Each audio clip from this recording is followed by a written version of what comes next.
5년 전 저는 32살의 외아들 수호를 영원히 떠나보냈습니다. 그날도 평소처럼 출근하는 수호의 뒷모습을 현관에서 배웅했습니다. 엄마, 오늘 저녁에 미나랑 같이 올게. 그래, 웨딩드레스 구경 잘하고 와. 보름 뒤면 수호의 결혼식이었습니다. 주말에는 두 사람 웨딩 촬영이 있고 다음 주는 웨딩홀 최종 점검이 있었어요. 신혼집도 제 아파트 바로 옆 동으로 계약했습니다. 어제는 밤늦게까지 수호와 미나가 와서 청첩장 문구를 고르고 있었습니다. 그런데 오후에 걸려온 한 통의 전화가 우리 가족의 모든 것을 앗아갔습니다. 달려가는 택시 안에서 제 심장은 터질 듯이 뛰었습니다. 이런 일이 있을 수 없다고, 우리 수호가 아니라고 계속 중얼거렸습니다. 병원 응급실에 도착했을 때 저는 그 자리에서 정신을 잃고 쓰러졌습니다. 하얀 천으로 덮인 수호의 모습이, 제 아들이. 평생 잊지 못할 그 순간을 어떻게 말로 표현할 수 있을까요? 미나는 이미 병원에 와 있었고 친구들이 부축하고 있었습니다. 어머니, 오빠가, 제가 기다리고 있는데 오빠가. 미나의 말은 흐느낌으로 가득했습니다. 수호는 점심시간에 드레스샵에서 미나를 만나기로 했다고 합니다. 가는 길에 마주오던 화물차가 중앙선을 넘어왔다고 했습니다. 제 아들은 그렇게. 더 이상은 말씀드리기 힘드네요. 지금도 그날을 떠올리면 숨이 막힙니다. 가슴이 찢어지는 것 같은 이 고통은 5년이 지난 지금도 여전합니다. 장례식장으로 향하는 차 안에서 저는 아무것도 볼 수 없었습니다. 시야가 흐릿했고 귓가에는 웅웅거리는 소리만 가득했습니다. 병원에서 장례식장으로 향했습니다. 장례식장에 도착하자 하나 둘 조문객들이 모여들기 시작했습니다. 미나의 부모님도 오셨고 회사 동료들도 달려왔습니다. 장례식장 직원이 영정사진용 사진을 요청했습니다. 손이 떨리는 상태로 휴대폰을 꺼내 사진을 찾았습니다. 지난달 수호가 찍은 프로필 사진이 있었습니다. 환하게 웃는 모습이었습니다. 그 사진을 영정사진으로 쓰기로 했습니다. 영정사진 속 수호의 환한 미소를 보는 순간 그제서야 실감이 났습니다. 다리에 힘이 풀려 그 자리에 주저앉고 말았습니다. 밤이 깊어갈수록 조문객은 하나 둘 줄어갔습니다. 저는 밤새 수호의 영정사진을 바라보았습니다. 수호야, 목이 메어 더 이상의 말을 잇지 못했습니다. 장례를 치르는 3일 동안 하늘은 계속해서 비를 내렸습니다. 마지막 날 수호를 배웅하는 발인 행렬에서 미나가 쓰러졌습니다. 친구들이 부축해서 병원으로 데려갔습니다. 저는 끝까지 수호와 함께 했습니다. 화장터에서 수호의 마지막을 지켜보면서도 저는 눈물을 흘리지 못했습니다. 이 모든 게 꿈이길 바랬나 봅니다. 집으로 돌아왔을 때 현관에는 수호의 구두가 반듯하게 놓여 있었습니다. 그날 아침처럼, 언제나처럼. 수호의 방문을 열었습니다. 책상 위에는 웨딩홀 도면이 펼쳐져 있었고 신혼집 인테리어 사진들이 놓여 있었습니다. 침대 위에는 어젯밤 고르던 청첩장 견본이 여러 장 놓여 있었습니다. 옷장에는 수호가 평소 즐겨 입던 정장이 걸려 있었습니다. 다음 달이면 결혼식장에서 입었을 옷도 있었습니다. 수호의 책상 서랍을 정리하다가 결혼 반지를 찾았습니다. 창밖으로 보이는 하늘은 우리 모자의 마음처럼 칠흑같이 어두웠습니다. 수호의 여자친구는 가끔 저를 찾아왔습니다. 처음에는 일주일에 한 번씩 들렸다가 점점 간격이 길어졌습니다. 미나는 매번 울면서 왔고 매번 울면서 돌아갔습니다. 어머님, 저 수호 오빠 생각하면 아직도 가슴이 너무 아파서. 그럴 때마다 저는 마음이 아팠습니다. 아직 28배 어린 나이인데 이런 아픔을 안고 살게 하고 싶지 않았습니다. 그래서 결심했습니다. 미나야, 네, 어머님. 이제 우리 집에 오지 말아라. 미나는 놀란 눈으로 저를 바라보았습니다. 어머님, 저는. 넌 이제 새 삶을 살아야 해. 아직 젊은데 이런 아픔까지 안고 살면 안 돼. 우리 수호. 이제는 잊어야 해. 미나는 한참을 울었습니다. 어머님, 저는 수호 오빠를 잊을 수가 없어요. 하지만 저는 단호했습니다. 시간이 지나면 잊을 수 있어. 넌 앞으로 새로운 사람도 만나고, 결혼도 하고, 아이도 낳고, 그렇게 살아야 해. 그게 우리 수호도 바라는 거야. 미나는 그날 이후로 오지 않았습니다. 가끔 명절에 문자만 보낼 뿐입니다. 하지만 정작 수호를 잊지 못한 사람은 저였습니다. 매일 밤 잠들기 전 수호에게 메시지를 보냈습니다. 오늘도 엄마가 수호 방 창문을 열어놨어. 밥은 잘 먹고 있니? 하늘에서도 엄마 생각하니? 수호의 방은 그날 그대로 두었습니다. 매일 아침 일어나면 가장 먼저 수호의 방문을 열었습니다. 창문을 열어 바람을 넣고 이불을 정돈하고 책상을 닦았습니다. 옷장 속 옷들도 한 달에 한 번씩 꺼내서 세탁했습니다. 수호가 좋아하던 운동화도 매주 먼지를 털어냈습니다. 그렇게 하면서도 이상하게 울지는 못했습니다. 눈물이 마른 것인지 아니면 아직도 이 현실을 받아들이지 못한 것인지. 매일 밤 잠들기 전에는 수호의 사진을 봤습니다. 환하게 웃고 있는 아들의 모습을 보면서 이야기를 나눴습니다. 오늘은 엄마가 너가 좋아하는 김치찌개 끓였어. 냄새 맡아지니? 그리고 수호가 보고 싶을 때면 핸드폰 메시지를 보냈습니다. 수호야. 오늘은 하늘이 참 맑다. 너가 보던 하늘이랑 똑같을까? 엄마 보이니? 깊어가는 밤, 집 안에는 저의 한숨 소리만 가득했습니다. 텅 빈 집에 혼자 앉아 밤새도록 천장만 바라보기도 했습니다. 가끔은 현관문 소리가 들리는 것 같아 소스라치게 놀라기도 했습니다. 귓가에 수호의 목소리가 들리는 것만 같았습니다. 하지만 문을 열면 아무도 없었습니다. 그저 제 착각이었을 뿐. 수호의 방에서는 여전히 그 아이의 향기가 났습니다. 시간은 흘러갔지만 이 방은 그날에 멈춰 있었습니다. 저의 마음도 그날에 멈춰 있는 것만 같았습니다. 한밤중에 잠이 오지 않으면 수호의 방에 들어가 책상에 앉아 있곤 했습니다. 수호가 앉았던 자리에 앉아 창밖을 바라보면서 그 아이가 보았을 풍경을 상상하면서 창밖으로 보이는 달빛이 수호의 방을 은은하게 비췄습니다. 그 달빛 아래서 저는 수호에게 하고 싶은 말들을 메시지로 보냈습니다. 보고 싶다. 많이 보고 싶다. 그렇게 밤을 지새우고 나면 아침이 찾아왔습니다. 그리고 다시 새로운 하루가 시작되었습니다. 수호의 방 창문을 열고 먼지를 닦고 이불을 정리하는. 마치 수호가 곧 돌아올 것처럼. 얼마 뒤 수호의 생일이었습니다. 아침 일찍부터 시장에 가서 미역을 사왔습니다. 수호가 가장 좋아하던 국내산 완도 미역이었습니다. 미역을 고르면서 문득 지난 날이 떠올랐습니다. 엄마, 다른 집 미역국보다 우리 엄마가 끓이는 게 제일 맛있어. 수호는 제가 끓이는 미역국을 특히 좋아했습니다. 명절이나 제사 때가 아니어도 가끔 미역국이 먹고 싶다며 찾았습니다. 엄마, 오늘은 미역국 먹고 싶은데. 그럴 때마다 저는 기꺼이 미역국을 끓여주었습니다. 집으로 돌아와 미역을 불리고 조개를 손질했습니다. 수호가 좋아하던 대로 조개도 넣고 배추도 넣었습니다. 국물이 우러나오는 동안 밥도 했습니다. 수호는 미역국에 밥을 말아 먹는 걸 좋아했거든요.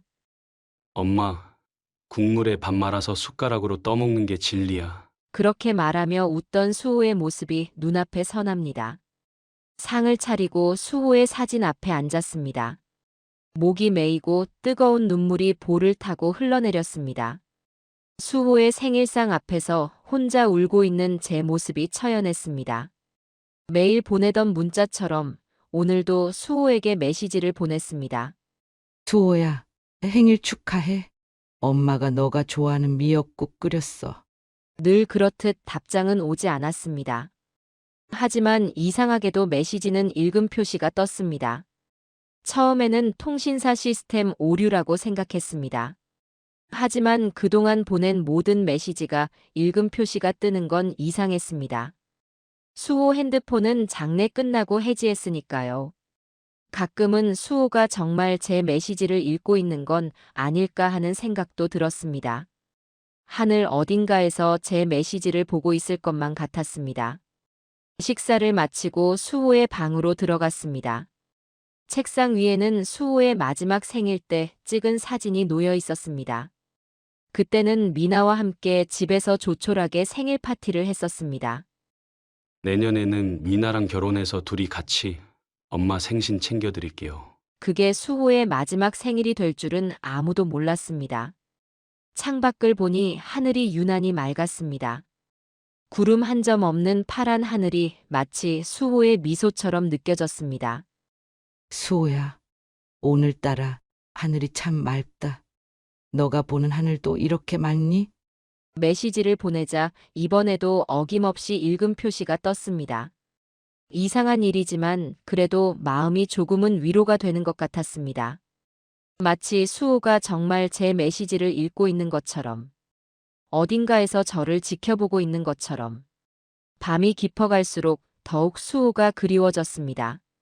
생일날마다 제일 먼저 엄마 사랑해라고 말하던 수호. 이제는 그 목소리를 다시는 들을 수 없다는 게 너무나 아팠습니다. 한밤중이 되어서야 잠이 들었습니다. 꿈에서라도 수호를 만날 수 있기를 바라면서 시간이 흘러 어느덧 수호가 떠난 지 5년이 되었습니다. 오늘도 여느 때처럼 수호의 방 창문을 열었습니다. 갑자기 찾아온 감기 기운에 몸이 좋지 않았지만 이 일만큼은 거르고 싶지 않았습니다. 아침부터 시작된 기침이 점점 심해졌습니다. 열도 조금씩 오르는 것 같았습니다. 평소에는 늘 혼자 알았지만 오늘따라 수호가 더욱 보고 싶었습니다. 아플 때면 수호가 얼마나 저를 잘 챙겨줬는지 모릅니다.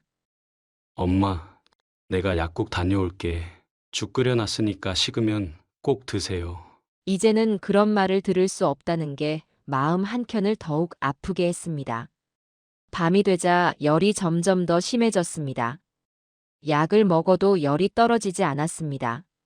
머리가 지끈거리고 온몸이 쑤셨습니다. 그래도 매일 하던 대로 수호에게 메시지를 보내려 했습니다. 떨리는 손으로 핸드폰을 집어들었습니다. 수호야, 오늘은 너가 너무 보고 싶구나. 엄마 많이 아프다. 늘 그랬듯 보내고 핸드폰을 내려놓으려는데 띠링. 메시지 알림음이 들렸습니다. 그리고 이어서 답장이 왔습니다. 걱정하지 마세요. 저 잘 지내고 있어요. 너무 보고 싶어요. 순간 온몸이 굳어버렸습니다. 손이 덜덜 떨려왔습니다. 핸드폰을 떨어뜨릴 뻔했습니다. 이게 무슨 일이지? 5년 동안 한 번도 오지 않던 답장이. 수호의 번호에서 답장이 왔다는 게 믿기지 않았습니다. 혹시 열 때문에 헛것을 보는 걸까요? 아니면 꿈을 꾸고 있는 걸까요? 하지만 분명 제 눈앞에 답장이 와 있었습니다. 심장이 터질 듯이 뛰었습니다. 그 자리에 주저앉고 말았습니다. 어떻게 이런 일이? 수호가 보낸 걸까요? 정말 하늘에서 제 메시지를 받은 걸까요? 아니면 누군가의 장난일까요? 온갖 생각이 머릿속을 스쳐 지나갔습니다. 하지만 지금은 그런 생각을 할 겨를이 없었습니다. 떨리는 손가락으로 답장을 보냈습니다. 수호야, 정말 너가 보낸 거니? 몇 초가 몇 시간처럼 느껴졌습니다. 답장을 기다리는 순간이 너무나 길게 느껴졌습니다. 그리고 다시 한번 메시지 알림음이 울렸습니다. 네, 엄마, 저예요. 순간 눈앞이 흐려졌습니다. 뜨거운 눈물이 볼을 타고 흘러내렸습니다. 떨리는 손으로 수호의 번호로 전화를 걸었습니다. 긴 신호음이 이어졌습니다. 제 심장은 터질 듯이 뛰고 있었습니다. 몇 번의 신호음이 울린 후 낯선 남자의 목소리가 들렸습니다. 여보세요? 순간 온몸에 소름이 돋았습니다. 분명 수호의 번호인데 전혀 다른 사람의 목소리였습니다. 저 혹시 방금 문자 보내신 분이세요? 네, 제가 보냈습니다. 남자는 조심스러운 목소리로 말을 이어갔습니다. 죄송합니다. 번호를 바꾸고 계속 문자가 왔는데 너무 안타까워서 답장을 하게 됐습니다. 가슴이 철렁 내려앉았습니다. 수호가 아니었던 거죠. 그런데 왜 하필 오늘 답장을 하신 건가요? 제 목소리가 떨렸습니다. 잠시 침묵이 흘렀습니다. 그리고 남자의 쉰 목소리가 들려왔습니다. 어제 어머니가 돌아가셨습니다. 지금 장례식장에 있어요. 남자의 목소리에서 슬픔이 묻어났습니다. 오늘따라 어머니가 너무 보고 싶어서 그동안 받았던 문자들이 떠올랐습니다. 매일같이 보고 싶다고, 아프다고 그 문자들을 보낸 분의 마음이 오늘은 더 잘 이해가 되어서. 남자의 목소리가 흔들렸습니다. 저도 모르게 눈물이 흘러내렸습니다. 이 남자도 저처럼 어머니를 잃은 자식이었던 거죠. 죄송합니다. 신뢰가 되는 줄 알면서도 남자의 목소리가 점점 작아졌습니다. 아니에요. 괜찮습니다. 혹시 장례식장이 어디신가요? 질문이 입 밖으로 튀어나왔습니다. 남자가 장례식장 위치를 알려주었습니다. 우리 집에서 그리 멀지 않은 곳이었습니다. 찾아뵈어도 될까요? 잠시 망설임이 느껴졌습니다. 하지만 곧 남자의 대답이 들려왔습니다.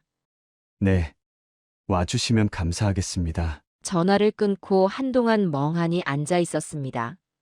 수호의 답장이 아니었다는 실망감보다 왠지 모를 이상한 감정이 가슴 한켠을 채웠습니다. 이 남자의 어머니도 방금 전까지 이 세상에 계셨다는 게, 그리고 지금은 이 세상에 안 계시다는 게, 마치 5년 전 그날의 제 모습을 보는 것 같았습니다. 창밖을 보니 어느새 해가 저물고 있었습니다. 몸은 여전히 아팠지만 밖으로 나가고 싶어졌습니다. 수호가 떠난 후 처음으로 밤늦게 집을 나서는 제 발걸음이 무거웠습니다. 택시에서 내려 장례식장으로 향했습니다. 밤늦은 시간이라 주변은 고요했습니다. 안내 데스크에서 빈소 위치를 물었습니다. 사무실입니다. 복도를 걸어가는 동안 이상한 예감이 들었습니다. 마치 5년 전 제가 수호를 떠나보내던 그날로 돌아간 것 같았습니다. 사무실 앞에 다다랐습니다. 문상객은 거의 없었습니다. 친척도 많지 않아 보였습니다. 조심스럽게 빈소 안으로 들어섰습니다. 그리고 그 순간 저는 그 자리에 굳어버리고 말았습니다. 영정사진 앞에 서 있는 남자. 그 모습이 마치 수호가 그 자리에 서 있는 것만 같았습니다. 키도 체격도 뒷모습까지도 수호와 너무나 똑같았습니다. 숨이 멎는 것 같았습니다. 다리에 힘이 풀려 그대로 주저앉을 뻔했습니다. 그때 남자가 천천히 돌아섰습니다. 어서 오세요. 목소리는 전화에서 들은 그 목소리였습니다. 하지만 그의 얼굴을 저는 믿을 수 없었습니다. 마치 수호의 쌍둥이를 보는 것 같았습니다. 눈매도 코도 입술도 심지어 살짝 처진 눈꼬리까지 수호를 그대로 옮겨놓은 듯 했습니다. 전화 주신 분이 맞으시죠? 남자가 조심스럽게 물었습니다. 말을 하고 싶었지만 목소리가 나오지 않았습니다. 그저 고개를 끄덕이는 것이 제가 할 수 있는 전부였습니다. 어머니 빈소에 와주셔서 감사합니다. 남자의 목소리가 떨렸습니다. 영정사진 속 노인의 모습이 눈에 들어왔습니다. 따뜻한 미소를 지닌 어머니였습니다. 제 이름은 강민호라고 합니다. 강민호. 이름도 성도 다르지만 그의 모습은 너무나도 수호와 닮아 있었습니다. 저 혹시 많이 놀라셨나요? 민호가 조심스럽게 물었습니다. 제가 답장을 괜히 드린 건지. 저는 여전히 말을 잇지 못했습니다. 그저 그를 바라보기만 했습니다. 마치 꿈을 꾸는 것만 같았습니다. 앉으세요. 식사라도 하시죠. 민호가 저를 안내했습니다. 움직이는 모습도 걸음걸이도 마치 수호가 살아 돌아온 것만 같았습니다. 장례식장 구석의 작은 테이블에 앉았습니다. 민호가 캔커피를 가져왔습니다. 여기 식사 부탁드려요. 많이 피곤하실 텐데. 수호가 커피를 건네던 것과 똑같은 손짓이었습니다. 혹시 친척분들은? 조심스럽게 물었더니 민호가 고개를 저었습니다. 어머니 외에는 가족이 없습니다. 친척들도 거의 왕래가 없어서 직장 동료 몇 명만 다녀갔을 뿐이에요. 쓸쓸한 장례식장의 모습이 가슴을 아프게 했습니다. 어머님과 단둘이 사셨나요? 네. 아버지는 제가 어렸을 때 돌아가셨어요. 민호의 이야기를 들으며 가슴이 먹먹해졌습니다. 수호도 어린 시절 아버지를 여인 후 저와 단둘이 살았거든요. 어머님이 많이 편찮으셨나 봐요. 아니요, 갑자기. 민호의 목소리가 떨렸습니다. 어제까지만 해도 멀쩡하셨는데 아침에 일어나 보니 더 이상 말을 잇지 못했습니다. 저는 그의 이야기를 물끄러미 듣고만 있었습니다. 시간이 흐르고 밤은 더욱 깊어갔습니다. 하지만 저는 집으로 돌아갈 생각을 하지 못했습니다. 민호의 말투, 손짓, 표정 하나하나가 너무나 수호와 닮아 있었기 때문입니다. 일하시는 곳은 어디신가요? 대기업 다니다가 얼마 전에 퇴사했어요. 어머니 병간호하려고. 수호도 늘 저를 먼저 생각했었죠. 요즘은 프리랜서로 일하고 있습니다. 말을 하는 모습도 수호와 똑같았습니다. 입꼬리가 살짝 올라가는 모습까지. 어머님 좋아하시는 음식은 뭐였나요? 미역국이요. 순간 가슴이 덜컥 내려앉았습니다. 생신날마다 꼭 미역국을 끓여드렸어요. 마치 수호의 목소리가 겹쳐 들리는 것 같았습니다. 시간 가는 줄 모르고 이야기를 나눴습니다. 그의 웃음소리는 수호의 것과 정확히 일치했습니다. 고개를 살짝 기울이는 모습도 자꾸만 눈시울이 뜨거워졌습니다. 밤이 깊어 집으로 돌아왔습니다. 하지만 도저히 잠을 이룰 수가 없었습니다. 머릿속에는 온통 민호의 모습뿐이었습니다. 수호와 너무나도 닮은 그 모습이 마치 수호가 돌아온 것만 같은 기분이 들었습니다. 창밖으로 보이는 달빛이 유난히 밝았습니다. 오늘 하루는 마치 꿈을 꾸는 것만 같았습니다. 아들의 목소리를 닮은 전화, 뜻밖의 장례식장 방문, 그리고 수호의 쌍둥이처럼 생긴 민호. 이 모든 것이 우연일까요? 밤새도록 이불 위에 앉아 생각에 잠겼습니다. 민호의 어머니는 갑자기 돌아가셨다고 했습니다. 수호도 그랬죠. 아무런 준비도 없이. 갑작스럽게.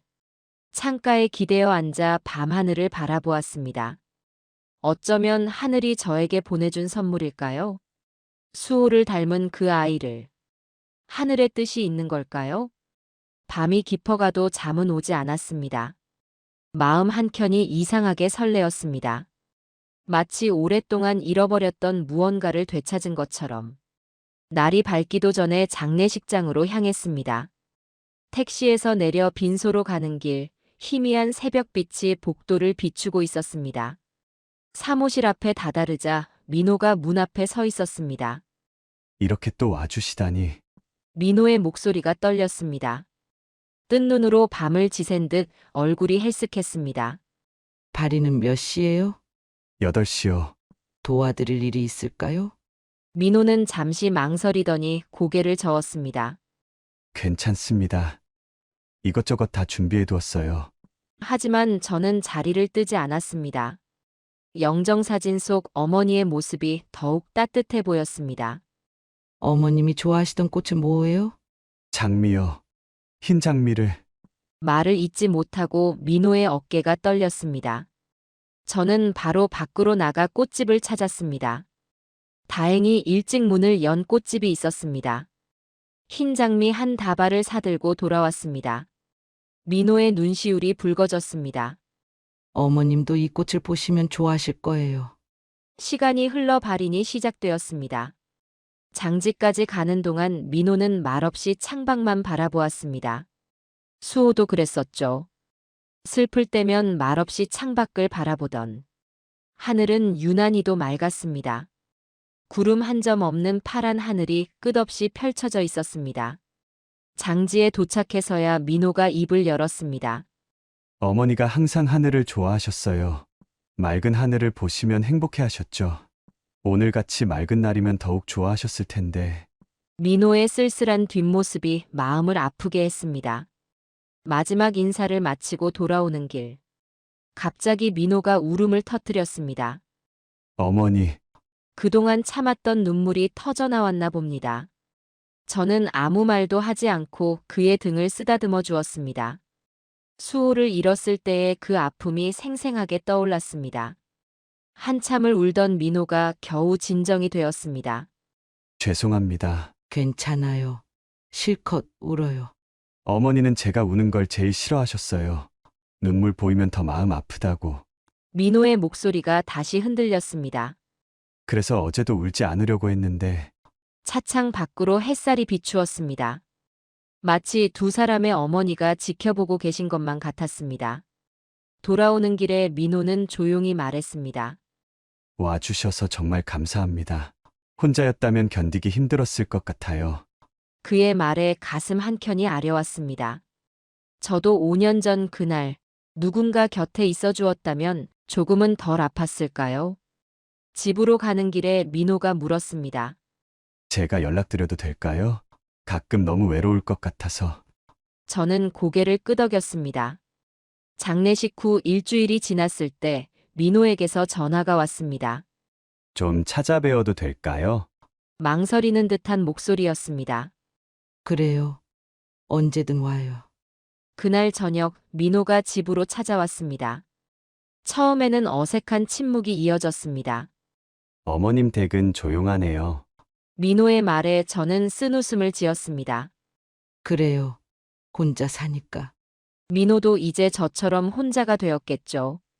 저도 집이 너무 조용해서. 민호의 말끝이 흐려졌습니다. 차를 마시며 이런저런 이야기를 나눴습니다. 민호는 어머니와 단둘이 살면서 있었던 일들을 이야기했습니다. 그의 이야기 속 어머니는 제가 수호에게 그랬듯 아들만을 위해 사신 분 같았습니다. 시간이 흘러 민호의 방문이 잦아졌습니다. 가끔은 저녁을 함께 먹기도 했습니다. 어머님이 해주시는 음식이 우리 어머니 음식과 비슷해요. 그의 말에 가슴 한켠이 따뜻해졌습니다. 어느 날은 수호의 방을 보여주었습니다. 여기가 아드님 방인가요? 민호가 조심스럽게 방 안으로 들어섰습니다. 그런데 이상했습니다. 마치 이 방을 잘 알고 있다는 듯이 자연스러웠습니다. 책상에 앉아도 될까요? 그래요. 민호는 수호의 책상에 앉아 창밖을 바라보았습니다. 그 모습이 너무나 수호와 같아서 숨이 멎는 것 같았습니다. 집에서도 이렇게 창가 쪽 책상에서 공부했어요. 마치 수호의 목소리가 들리는 것 같았습니다. 수호도 늘 이 자리에 앉아 창밖을 바라보곤 했으니까요.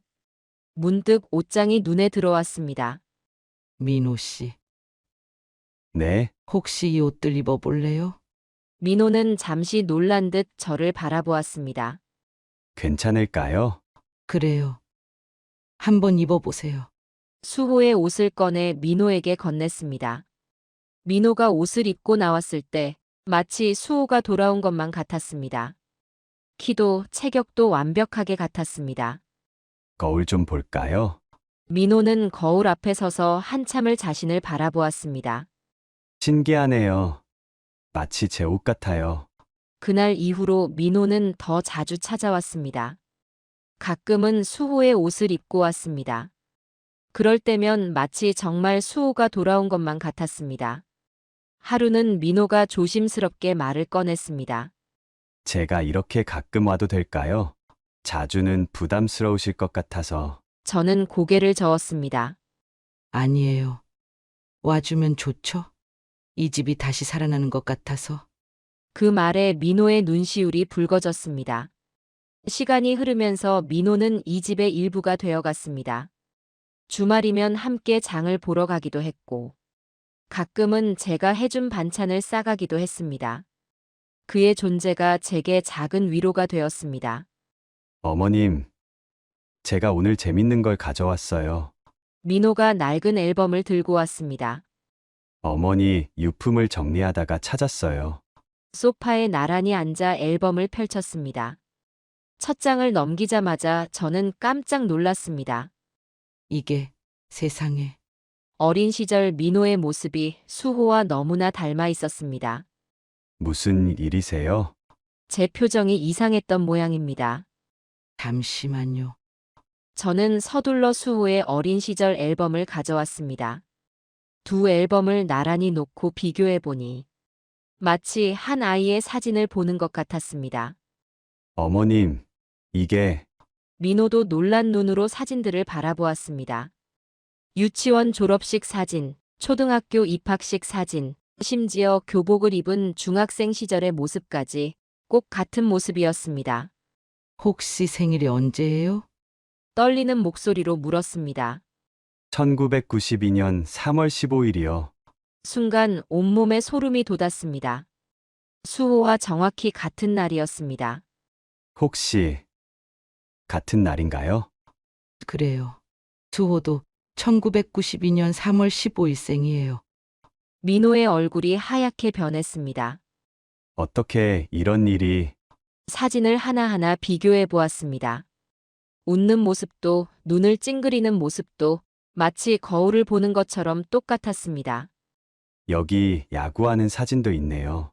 민호가 한 장의 사진을 가리켰습니다. 저도 초등학교 때 야구를 했어요. 수호도 초등학교 시절 야구 선수가 되고 싶어 했었죠. 중학교 때는 둘 다 태권도를 배웠고, 고등학교 때는 둘 다 밴드부에서 기타를 쳤다고 합니다. 너무나 많은 우연이 겹쳤습니다. 이건 분명 우연이 아닐 거예요. 하늘이 보내준 특별한 인연. 운명이라고 밖에 설명할 수 없을 것 같았습니다. 어머님, 민호가 조심스럽게 입을 열었습니다. 저는 태어날 때부터 부모님이 누군지 몰랐대요. 고아원에서 자랐고 지금의 어머니가 입양하셨다고 해요. 저는 말을 잇지 못했습니다. 혹시 쌍둥이였을까요? 민호의 목소리가 떨렸습니다. 하지만 그건 아니었습니다. 수호는 제가 직접 낳은 아이였으니까요. 그럼 이 모든 게 무엇을 의미하는 걸까요? 한참을 말없이 사진들을 바라보았습니다. 같은 날 태어나, 같은 모습으로 자라, 같은 취미를 가지고, 그리고 이제 이렇게 만나다니. 운명인 것 같아요. 제 말에 민호가 고개를 끄덕였습니다. 저도 그렇게 생각해요. 창밖으로 석양이 붉게 물들고 있었습니다. 우리는 오랫동안 두 앨범을 펼쳐놓은 채 말없이 그 순간을 함께했습니다. 추석이 일주일 앞으로 다가왔습니다. 민호가 조심스럽게 물었습니다. 어머님, 저 차례 지내는 법 좀 가르쳐 주실 수 있을까요? 민호의 말에 마음이 아려왔습니다. 그래요. 내가 가르쳐 줄게요. 장을 보러 가는 길, 민호는 메모까지 하면서 차례 음식을 하나하나 물었습니다. 이건 조기인데 머리 방향을 이쪽으로 해야 해요. 과일은 홍동백서. 기억하기 쉽죠? 민호는 마치 초등학생처럼 진지하게 배웠습니다. 추석 전날, 민호가 일찍 찾아왔습니다. 어머님, 제가 도와드릴게요. 함께 음식을 준비하면서 이야기를 나눴습니다. 수호도 이렇게 도와주곤 했어요. 명절 때면 꼭 일찍 제사 준비를 도왔죠. 민호는 수호처럼 야채를 썰고 전을 부쳤습니다. 모든 것이 그 아이와 같았습니다. 추석 아침 2개의 상을 차렸습니다. 하나는 수호를 위해, 다른 하나는 민호의 어머니를 위해. 어머님, 제가 실수하면 어떡하죠? 긴장한 목소리로 민호가 물었습니다. 괜찮아요. 천천히 따라하면 돼요. 처음으로 차례를 지내는 민호의 모습이 어찌나 진지하던지. 수호가 처음 차례 지내던 모습이 떠올랐습니다. 차례를 마치고 민호가 말했습니다. 어머님, 저 이제 여기서 지내면 안 될까요? 매일 출퇴근하기도 멀고, 민호의 말에 잠시 놀랐지만 이상하게도 거부감이 들지 않았습니다. 그래요. 수호방에서 지내도 돼요. 그날부터 민호는 수호의 방에서 지내기 시작했습니다. 마치 원래부터 그곳이 민호의 방이었던 것처럼 모든 것이 자연스러웠습니다. 아침이면 다녀오겠습니다 하고 인사하고 저녁이면 다녀왔습니다 하며 들어오는 모습까지 이웃들도 민호를 보면 깜짝 놀랐습니다. 어머나, 수호가 돌아왔나 했어요. 정말 똑같이 생겼네요. 어느 날은 옆집 할머니가 민호를 보고 눈물을 글썽이셨습니다. 수호야, 너가 정말 돌아온 줄 알았다. 민호는 그런 할머니께 공손히 인사를 드렸습니다. 죄송합니다. 수호 씨는 아니지만 잘 부탁드립니다. 그 말을 듣고 할머니는 더욱 눈물을 흘리셨습니다.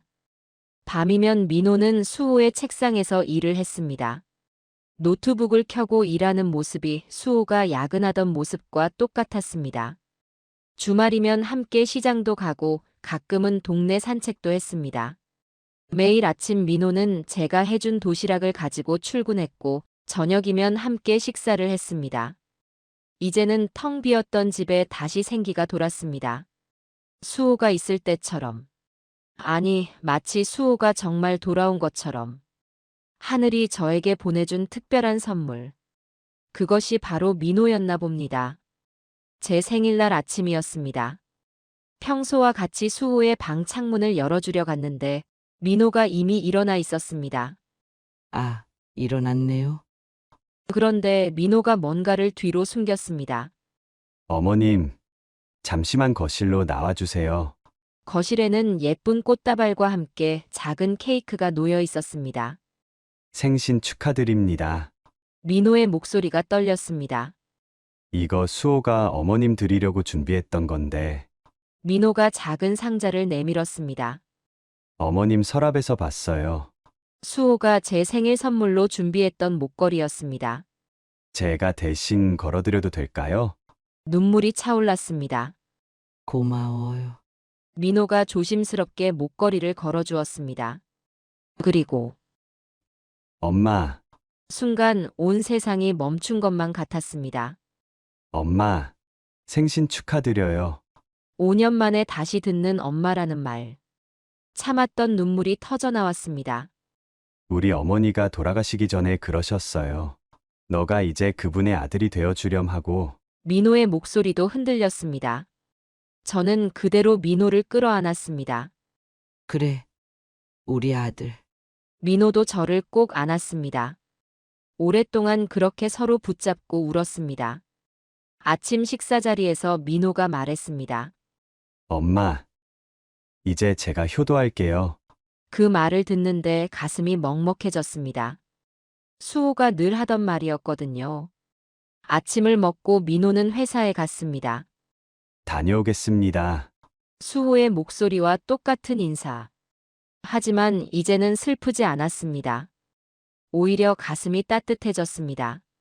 그날 저녁 민호는 일찍 퇴근했습니다. 엄마가 좋아하시는 삼계탕 사왔어요. 함께 저녁을 먹으며 이야기를 나눴습니다. 좋은 거 많이 드시고 건강하셔야 돼요. 민호의 말에 미소가 지어졌습니다. 밤이 되어 민호가 방으로 들어간 후 저는 핸드폰을 꺼냈습니다. 5년 동안 매일 보내던 수호의 번호로 마지막 메시지를 보내려고 합니다. 수호야, 엄마 이제 괜찮아. 너도 하늘에서 편히 쉬렴. 보내기 버튼을 누르는 순간 긴 세월의 무게가 서서히 내려가는 것을 느꼈습니다. 창밖의 달빛이 유난히 밝았습니다. 마치 수호가 저를 보며 미소 짓고 있는 것 같았습니다. 이제야, 정말 이제야 수호를 보낼 수 있을 것 같았습니다. 어느덧 민호가 우리 집에 온 지 1년이 되었습니다. 이제는 정말 한 가족이 되었습니다. 마치 수호가 돌아온 것처럼 집안에는 활기가 넘쳤습니다. 엄마, 오늘은 일찍 퇴근할 수 있을 것 같아요. 아침마다 민호의 밝은 목소리로 하루가 시작됩니다. 매일 아침 6시 민호와 저는 동네 공원을 산책합니다. 엄마, 여기 벤치에서 잠깐 쉬었다가요. 수호가 좋아하던 그 벤치에 앉아 아침 공기를 마십니다. 오늘은 바람이 참 시원하죠? 민호의 말투며 행동이 수호와 너무 닮아서 가끔은 착각이 들 때도 있습니다. 하지만 이제는 그런 착각이 슬프지 않습니다. 오히려 고마운 마음이 듭니다. 어느 날 밤 갑자기 미나에게서 전화가 왔습니다. 어머님 죄송한데 잠시 통화 가능하실까요? 오랜만에 듣는 미나의 목소리가 떨렸습니다. 오늘 마트에서 수호 오빠를 봤어요. 그게 무슨 말이야? 아니, 수호 오빠는 아닌데 너무 똑같은 사람이 있어서. 미나의 목소리가 흔들렸습니다. 처음에는 정말 수호 오빠인 줄 알았어요. 너무 놀라서 그 자리에 그대로 서버렸어요. 걸음걸이도 뒷모습도 심지어 장바구니 드는 습관까지. 미나는 한참을 울었습니다. 혹시 어머님 댁에 사시는 분인가요? 그래. 민호라고. 어쩜 이렇게 닮았지요? 나도 처음 봤을 때 많이 놀랐어. 미나는 한참을 말을 잇지 못했습니다. 어머님, 저 사실 다음 주에 결혼식이에요. 그래서 용기 내서 전화드렸어요. 축하한다. 어머님, 저 잘 살게요. 수호 오빠 생각하면서 더 열심히 살게요. 전화를 끊고 한참을 생각에 잠겼습니다. 미나도 이제 새로운 삶을 시작하는군요. 모두가 각자의 자리에서 새로운 시작을 하고 있습니다. 수호도 하늘에서 기뻐할 것 같았습니다. 주말이면 민호와 함께 시장을 봅니다. 엄마, 이 오이 신선해 보여요. 김치 담글 때 쓰면 좋겠어요. 민호는 수호처럼 제가 김치 담그는 걸 좋아합니다. 우리 어머니는 김치를 담그실 줄 몰라서 늘 이웃집에서 얻어먹었거든요. 민호의 이야기를 들으며 시장 구경을 하는 재미가 쏠쏠합니다.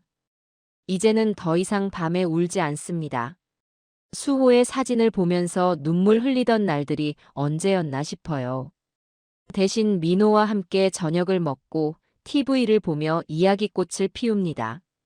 엄마, 이거 재미있는데 같이 볼까요? 주말 저녁이면 민호가 좋아하는 예능 프로그램을 함께 봅니다. 수호도 이 프로그램을 좋아했었죠. 이제는 그런 공통점을 발견할 때마다 미소가 지어집니다. 민호는 완벽한 아들이 되었습니다. 엄마, 내일은 제가 요리할게요. 가끔 민호가 요리를 하겠다고 나설 때면 수호가 그러던 것처럼 온 주방이 난장판이 되곤 합니다. 하지만 그마저도 사랑스럽습니다. 직장에서도 민호는 인정받고 있습니다. 얼마 전에는 승진했다는 소식도 전해주었어요. 엄마, 이제 제가 더 잘할 수 있을 것 같아요. 그런 민호를 보면 가슴이 뿌듯합니다. 이웃들도 이제는 민호를 자연스럽게 받아들입니다. 아들이 효자네요. 얼마나 복이 많으시길래 저런 아들을 또 만나셨어요. 그런 말을 들을 때면 가슴 한켠이 따뜻해집니다. 이제 우리 집은 완전한 가족이 되었습니다. 수호가 떠난 후 5년 동안 멈춰있던 시간이 다시 흐르기 시작했습니다. 매일 아침 들리는 민호의 인사소리, 저녁이면 들려오는 현관문 소리, 주말이면 울리는 웃음소리. 이 모든 것이 제게는 선물입니다. 엄마, 제가 드릴 말씀이 있어요. 저녁 식사를 마치고 민호가 조심스럽게 말을 꺼냈습니다. 그동안 만나온 사람이 있어요. 회사 후배인데 민호의 귓가가 붉어졌습니다. 결혼하고 싶어요. 순간 가슴이 벅차올랐습니다. 그래. 어떤 사람인데? 이번 주말에 인사드리고 싶어요. 데려와도 될까요? 흔쾌히 고개를 끄덕였습니다. 주말이 되자 민호가 여자친구를 데려왔습니다. 안녕하세요, 어머님. 저는 윤서연이라고 합니다. 참 귀여운 아이였습니다. 서연이는 민호보다 5살 어렸습니다. 똑똑하고 착한 아이라고 민호가 자랑하더니 정말 그랬습니다. 어머님, 민호 오빠가 어머님 이야기를 많이 해줬어요. 이렇게 뵙게 되어 정말 기뻐요. 서연이의 맑은 미소가 마음에 들었습니다. 둘의 만남을 축복해 주었습니다. 결혼 준비가 시작되었습니다. 예식장을 알아보던 중 문득 수호가 예약했던 그 예식장이 떠올랐습니다. 민호야. 혹시 그 예식장에서 하면 어떨까? 민호는 잠시 생각하더니 고개를 끄덕였습니다. 좋아요, 엄마. 예식장은 5년 전 그대로였습니다. 심지어 예약 담당자도 같은 분이었습니다. 아, 그때 그 예약금. 담당자가 우리를 기억해냈습니다. 환불도 못 받으셨는데. 이번에는 저렴하게 해드릴게요. 결혼식 날이 다가왔습니다. 아침 일찍 수호의 옷장을 열었습니다. 5년 동안 고이 보관해둔 예복이 걸려 있었습니다. 민호야, 이걸 입으면 어떨까? 민호는 잠시 망설이다가 예복을 받아들었습니다. 거울 앞에 선 민호의 모습은 마치 그날의 수호를 보는 것 같았습니다. 하객들이 하나둘 도착하기 시작했습니다. 모두들 민호와 수호가 닮은 것에 대해 이야기했습니다. 그리고 이 특별한 인연에 대해 들으며 눈시울을 붉혔습니다. 결혼식이 시작되었습니다. 마치 수호가 결혼하는 것만 같았습니다. 하지만 이제는 슬프지 않았습니다. 오히려 감사했습니다. 하늘이 저에게 보내준 특별한 선물. 이제는 민호가 자신만의 새로운 가정을 꾸리게 되었습니다. 서연이는 우리 집 근처로 신혼집을 구했습니다. 어머님 가까이에 살고 싶어요. 그 말을 들으니 더욱 마음이 따뜻해졌습니다. 결혼식이 끝나고 집으로 돌아오는 길. 하늘이 유난히 맑았습니다. 마치 수호가 저 하늘에서 축복을 보내주는 것만 같았습니다. 수호를 보낸 그날부터 멈춰있던 시간은 어느새 다시 흐르기 시작했고, 이제는 그리움조차 따뜻한 추억이 되었습니다. 이것이 바로 하늘의 뜻이었을까요? 우리의 슬픔을 위로하고 아픔을 감싸 안아준 시간들.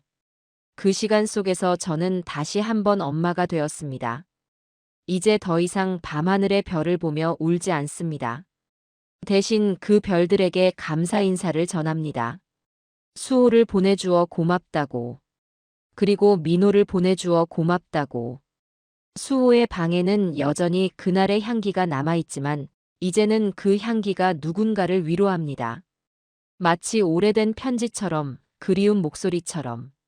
우리의 이야기는 계속됩니다. 아픔은 사랑이 되어 흐르고 그리움은 미소가 되어 피어납니다. 수호는 이제 편안히 쉬어도 좋습니다. 우리에겐 새로운 봄이 찾아왔으니까요. 마치 겨울이 지나면 꽃이 피어나듯 우리의 행복도 다시 피어나고 있습니다. 제 이름은 김인주입니다. 올해로 68살이 되었습니다. 지금 이 나이에 와서 돌이켜보면 제 인생은 참 고단한 길의 연속이었습니다. 어릴 적 저는 시골의 가난한 집에서 태어났습니다. 부모님은 농사를 지으셨는데 그마저도 늘 빚에 시달리셨죠. 먹고 살기 바빠 저희 형제들은 제대로 된 교육을 받지 못했습니다. 학교에 가고 싶어 울던 날도 많았지만 부모님의 일손을 도와야 했기에 포기할 수밖에 없었습니다. 20살 꽃다운 나이에 저는 부모님의 강요로 선을 보게 되었고 그때 만난 남자가 제 남편이 되었습니다. 지금 생각해보면 너무 어린 나이였죠. 아무것도 모르는 채로 결혼 생활을 시작했습니다. 이듬해에 첫 아이 철수를 낳았을 때 저는 정말 기뻤습니다. 그 작은 생명을 안고 있으면 세상 전부를 가진 것 같았거든요. 이듬해에 둘째 민수가 태어났고 그 다음 해에는 막내 미니가 태어났습니다. 새 아이를 키우는 건 정말 힘들었지만 그 아이들이 제 삶의 이유였습니다. 하지만 행복도 잠시 남편의 본 모습이 드러나기 시작했습니다. 술만 마시면 저에게 손찌검하고 욕하기 일쑤였죠. 어느 날은 아이들까지 위험해질 뻔했습니다. 그날 밤 저는 도망가기로 결심했습니다. 한밤중에 잠든 아이들을 깨워 옷을 입히고 간단한 짐을 꾸렸습니다. 가진 건 몇 푼 안 되는 돈과 옷까지 몇 벌뿐이었지만 아이들의 안전이 우선이었습니다. 떨리는 손으로 택시를 잡았습니다. 돈이 얼마 없었지만 아이들을 위해 이번만큼은 택시를 타기로 했죠. 택시에 오르면서 뒤를 돌아봤습니다. 어둠 속에 묻힌 집을 보며 눈물이 흘렀습니다. 택시는 깜깜한 밤길을 달렸습니다. 아이들은 이내 잠들었고 저는 창밖으로 흐르는 풍경을 보며 생각에 잠겼습니다. 앞으로 어떻게 살아야 할지 불안했지만 이제 돌아갈 수는 없었습니다. 새벽녘 택시가 시골 마을 입구에 도착했습니다. 졸던 아이들을 깨워내렸고 택시 요금을 지불하고 나니 주머니 속 돈이 거의 바닥났습니다. 하지만 그때는 그런 걸 걱정할 겨를이 없었죠. 아이들 셋의 손을 잡고 어두운 시골길을 걸었습니다. 멀리서 어머니 집이 보이자 안도의 한숨이 나왔습니다. 문을 두드리자 어머니가 놀란 얼굴로 나오셨고 저는 눈물을 흘리며 상황을 설명했습니다. 어머니는 아무 말씀 없이 저희를 안으시곤 집 안으로 이끌어 주셨습니다. 다음 날부터 저는 어머니 집에서 농사일을 도우며 아이들을 키웠습니다. 시골에서의 생활은 힘들었지만 남편에게서 벗어난 것만으로도 감사했죠. 어머니는 저희를 위해 많이 애쓰셨지만 저는 늘 미안한 마음뿐이었습니다. 시간이 흘러갔고 아이들은 조금씩 자라났습니다. 저는 마을에서 일당을 받는 품팔이 일을 하기 시작했습니다. 새벽부터 밤늦게까지 일했지만 벌이는 턱없이 부족했죠. 그래도 아이들이 배고프지 않게 하는 것이 제 유일한 목표였습니다. 어느 날 철수가 배가 고프다고 말했을 때 가슴이 찢어지는 것 같았습니다. 아이들에게 제대로 된 음식을 해주지 못해 미안한 마음에 눈물이 났지만 꾹 참았습니다. 그날 밤 저는 하늘의 별을 바라보며 아이들의 행복과 좋은 미래를 위해 간절히 기도했습니다. 자식들이 학교에 다니기 시작하면서 저의 삶은 더욱 바빠졌습니다. 농사일만으로는 세 자식의 학비와 생활비를 감당하기 어려웠기 때문입니다. 어머니께서도 연세가 드셔 농사일을 많이 하시기 힘들어 하셨죠. 저는 더 많은 돈을 벌 방법을 찾아야만 했습니다. 어느 날 시장에 갔다가 구두를 닦는 아저씨를 보게 되었습니다. 그 순간 번뜩 떠올랐죠. 나도 저렇게 할 수 있지 않을까? 당장 그날로 구두 닦기 도구를 구입했습니다. 어머니는 걱정스러운 눈빛으로 저를 바라보셨지만 말리지는 않으셨습니다. 아마도 제 마음을 이해하셨던 것 같아요. 다음 날부터 저는 새벽 일찍 일어나 시장 입구에 자리를 잡았습니다. 처음에는 서툴러서 손님들에게 꾸중도 많이 들었지만 점차 익숙해져 갔죠. 구두를 닦으면서 느낀 건 사람들의 시선이 참 차갑다는 것이었습니다.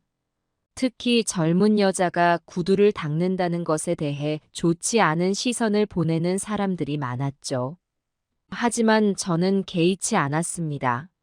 자식들을 위해서라면 무엇이든 할 수 있었으니까요. 매일 아침 자식들을 학교에 보내고 시장으로 나가 늦은 밤까지 일했습니다. 손은 갈라지고 허리는 굽었지만 자식들의 웃는 얼굴을 생각하면 모든 게 견딜만 했습니다. 구두를 닦으면서 다양한 사람들을 만났습니다.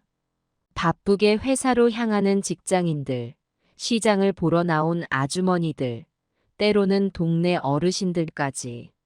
그들의 발걸음에서 각자의 삶의 무게를 느낄 수 있었죠.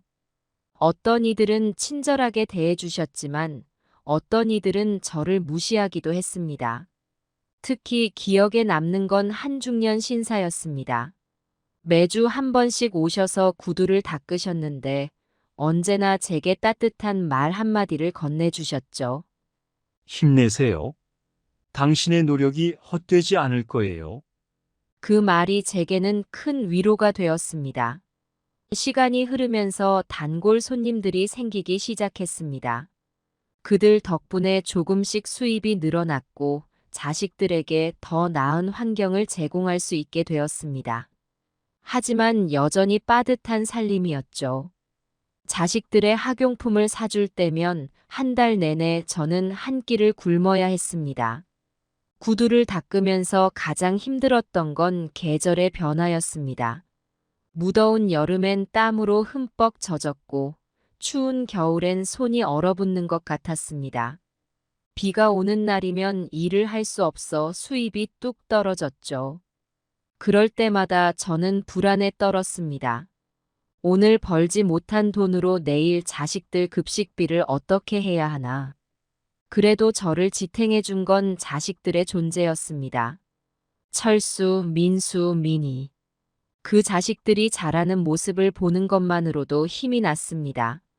특히 자식들이 학교에서 좋은 성적을 받아올 때면 그동안의 고생이 눈 녹듯 사라지는 것 같았죠.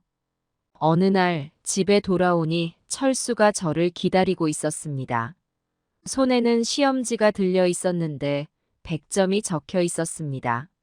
그 순간 느낀 기쁨은 말로 표현할 수 없을 정도였습니다. 자식을 꼭 안아주며 눈물을 흘렸죠. 그래, 이렇게 살아온 게 다 의미가 있었구나. 하지만 기쁨도 잠시, 현실은 여전히 힘들었습니다. 자식들이 자랄수록 필요한 것들이 많아졌고 그만큼 지출도 늘어갔습니다. 때로는 절망감에 빠지기도 했지만 그럴 때마다 저는 마음을 다잡았습니다. 포기하면 안 돼. 자식들을 위해서라도 버텨야 해. 그렇게 하루하루를 견디며 살아갔습니다. 구두를 닦는 일은 결코 쉽지 않았지만 그것이 제 자식들에게 더 나은 미래를 줄 수 있는 유일한 방법이었기에 묵묵히 해나갔습니다. 때로는 지치고 힘들 때도 있었지만 자식들의 웃는 얼굴을 떠올리면 다시 힘을 낼 수 있었습니다. 구두 닦기로 사는 삶, 그것은 고단하고 외로운 길이었지만 동시에 제게는 희망의 길이기도 했습니다. 이 길을 걸으며 저는 조금씩 강해져 갔고 어떤 어려움도 이겨낼 수 있다는 자신감을 얻게 되었습니다. 세월이 흘러 자식들은 점점 자라났습니다. 철수는 중학교에 입학했고 민수와 민희도 국민학교에 다니게 되었습니다. 자식들이 자라는 모습을 보며 저는 힘든 중에도 행복을 느꼈습니다. 하지만 그만큼 책임감도 커져갔죠. 구두를 닦는 일은 여전히 힘들었지만 이제는 어느 정도 익숙해졌습니다. 단골 손님들도 늘어나 수입은 조금씩 나아졌지만 세 자식의 교육비를 감당하기에는 여전히 빠듯했습니다. 그래도 자식들이 학교에서 잘 적응하고 좋은 성적을 받아오는 것을 보면 모든 게 보람 있게 느껴졌습니다. 어머니는 연로하셔서 농사일은 거의 하지 못하셨지만 집에서 자식들을 돌봐주셨습니다. 덕분에 제가 안심하고 일을 나갈 수 있었죠. 어머니의 존재는 우리 가족에게 큰 힘이었습니다. 그러던 어느 날 갑작스럽게 어머니가 쓰러지셨습니다. 병원에 모시고 가보니 뇌졸중이라고 했습니다. 의사 선생님은 빠른 치료가 필요하다고 했지만 입원비와 수술비가 만만치 않았습니다. 저는 발만 동동 굴렀습니다. 어떻게든 돈을 마련하기 위해 밤낮 없이 일했습니다. 낮에는 구두를 닦고 밤에는 식당 설거지를 했습니다. 잠은 2~3시간밖에 잘 수 없었지만 어머니를 살려야 한다는 일념 하나로 버텼습니다.